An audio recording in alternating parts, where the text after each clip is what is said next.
Hey everyone, I'm Vladimir Duthier. And I'm Anne-Marie Green. We want to take you first to Capitol Hill. In a matter of moments, House Speaker Paul Ryan will hold a news conference.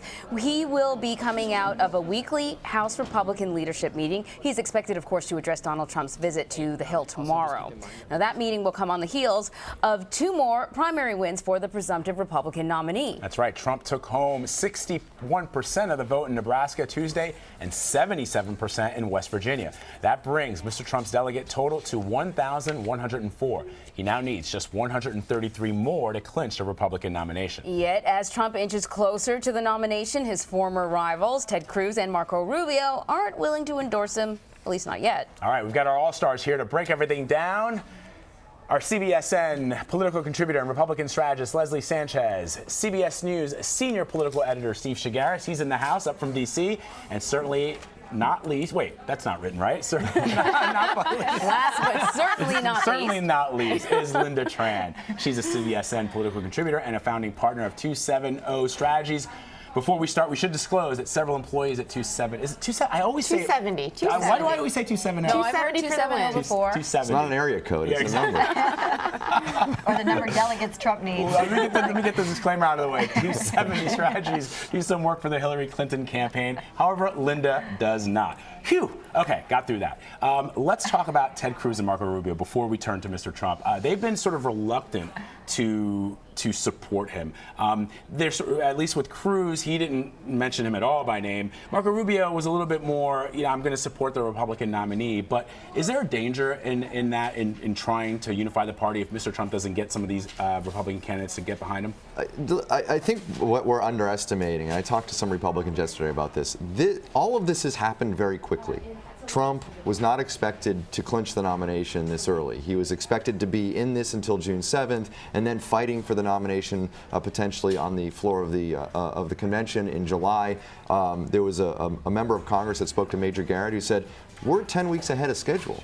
And so I don't think a lot of these guys' heads are in the mindset of, oh, I've got to endorse at this moment. They had a bruising primary, Rubio and Cruz. I mean, the kinds of things that they were all saying to each other during these primaries, we covered it every single day. It got really, really heated. It got harsh. And for them to just turn around a week later after all of a sudden everybody drops out and Trump's the only guy left, for them to say, okay, now I'm on board. I mean, I don't think you can expect a lot of people to do that. I think it's going to be a slow process. You're going to see it with people like Rubio and Cruz. You'll see it with people like Paul Ryan, who's sitting down with Trump tomorrow. There's a process that they need to get past. This was, again, and Ryan has said it, it was a rough primary. There are obvious divisions within the party, and it's going to take more than a week to figure this out. All right, so speaking of this meeting tomorrow, I mean, as I understand it, Paul Ryan really has never met with or spoken to Donald Trump. There are other leaders he's probably going to meet for the first time.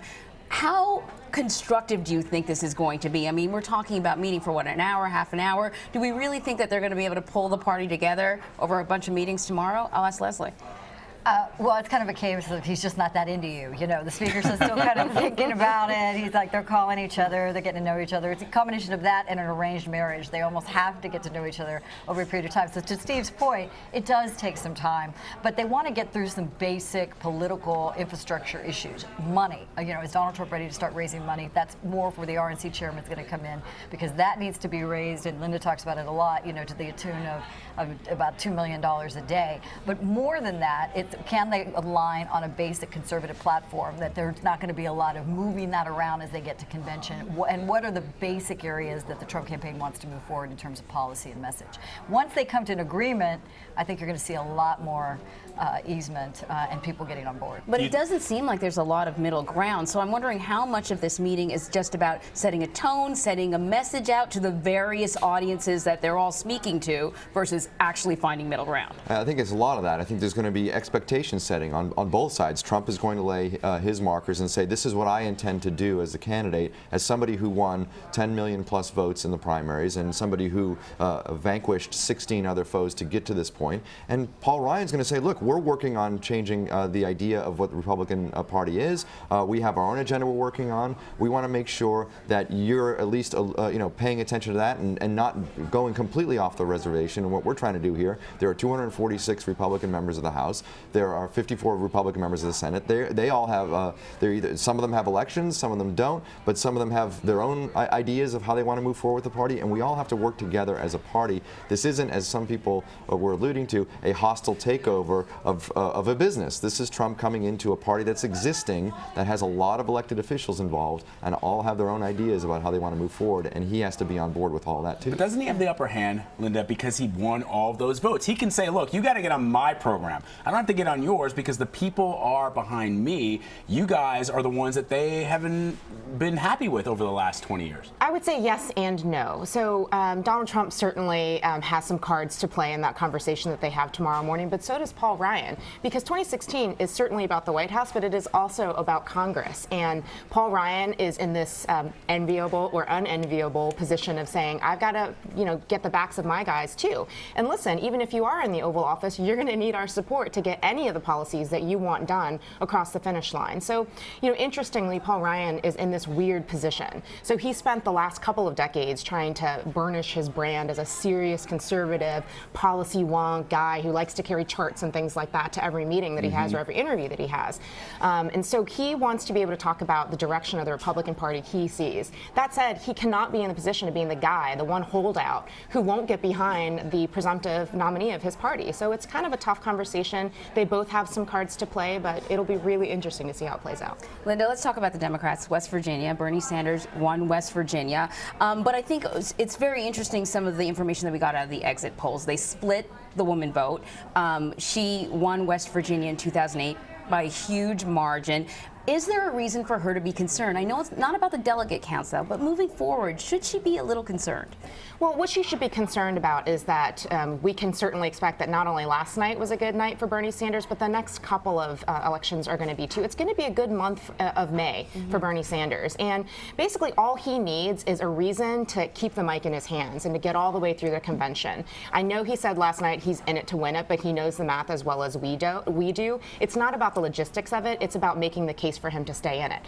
Hillary Clinton, on the other hand, has to be concerned about the fact if she's trying to make the pivot to the general election, to have this person who she's been running against continue to log some wins against her kind of steps on her message that, hey, we really need to unite and we really need to get focused on beating Donald Trump. How surprised were you three the exit polling showing that some of those Bernie Sanders supporters might be willing to switch to Donald Trump? Not very, and the reason, a couple reasons why. First of all, the number of independents who voted this time around for in the Democratic primary was twice the number that voted in 2008. So a lot of independents voting. Secondly, this is a state that is it's not a liberal Democratic state, and if you look at the exit polls, they don't want more liberal policies. It's a much more conservative sort of mindset, even in the Democratic Party. So I'm not that shocked. And to be honest with you, it's West Virginia. It's not going to be in play for Hillary Clinton anyway. This is a state that Trump's going to win. I think the concern that she needs to have with that number, pivoting to the general election, this is a state that borders some swing states: Ohio, Pennsylvania, two states that had polls that come out yesterday that show her running neck and neck with Trump. There's similar kinds of voters in those states. And that's where really going to worry her. If independents in states like Pennsylvania and Ohio start to break for Trump, that's not a good sign for her. Early on in this, the talk was about how if she had a formidable opponent, like perhaps Bernie Sanders, this would make her a better candidate. Well, now we're sort of dragging on a little long now.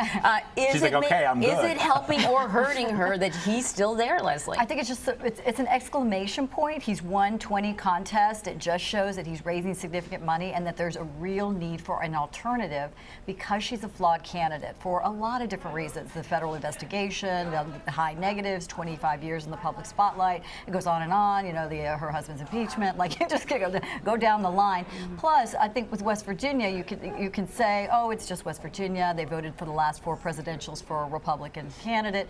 We get that. We don't. But you also have a split of conservative Democrats there, and the same kind of Ohio River Valley and that spillover in the Rust Belt is really what is the concern to the Democrats. That the working class whites are continuing to show they're more independent, they're willing to look more at the candidate versus the party. Is there another concern when you look at those swing state numbers, Lynda? Because there were reports that some people in the Democratic Party were, look, if Donald Trump is the GOP nominee, it's going to be a shellacking. But now when you look at these numbers in Florida, Pennsylvania, and Ohio, and you see in one case, Ohio, Donald Trump is polling ahead of Hillary Clinton, does that lend some people to worry, or is it's too early? We're still, several months away from this this is not, this is just a taste, this is just a dip in the water? Well, there are two ways to look at it. So one is that this is a problem and everybody should freak out. And the other way to look at it is, it's a long time out until the general election. People start to pay a lot more attention as you get closer to November, and that means you're going to get different perceptions of things.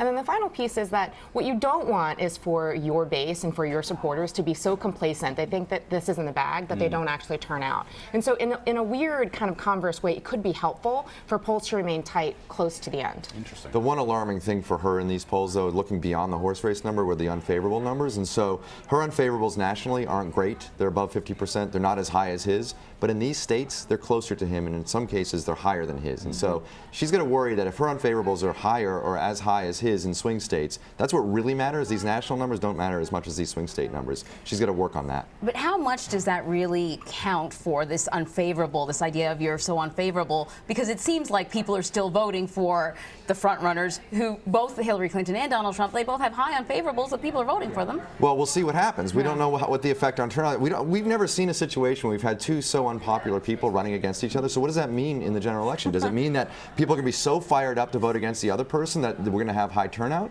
Or does it mean that people are so upset at both of these people, they're like, forget it, we're not going to go vote? Yeah. We don't know the answer to that question. I think it's more, it depresses the vote. Right. So Democrats win, they will tell you when they're excited, and Republicans kind of fall in line. We do what we have to do and hope we can pick up some swing voters, some independents. But the difference being when you have two negative variables that are almost the same, then it goes to other variables. Likability is not going to be there, but trustworthiness, leadership style, who do they believe can get things done? And if you're in this wave, this populist wave, to break up not only the banks, but break up Washington, they want an outsider. I think that's the clear signal coming from the left and the right, is somebody who can really change the way the system works now. This is a fascinating discussion. We want to keep it going, but we know you guys have to all catch planes, trains, automobiles. To Steve Chaggaris, Sanchez, Lynda, Tran, thank you all so very much. Appreciate it. Thank you.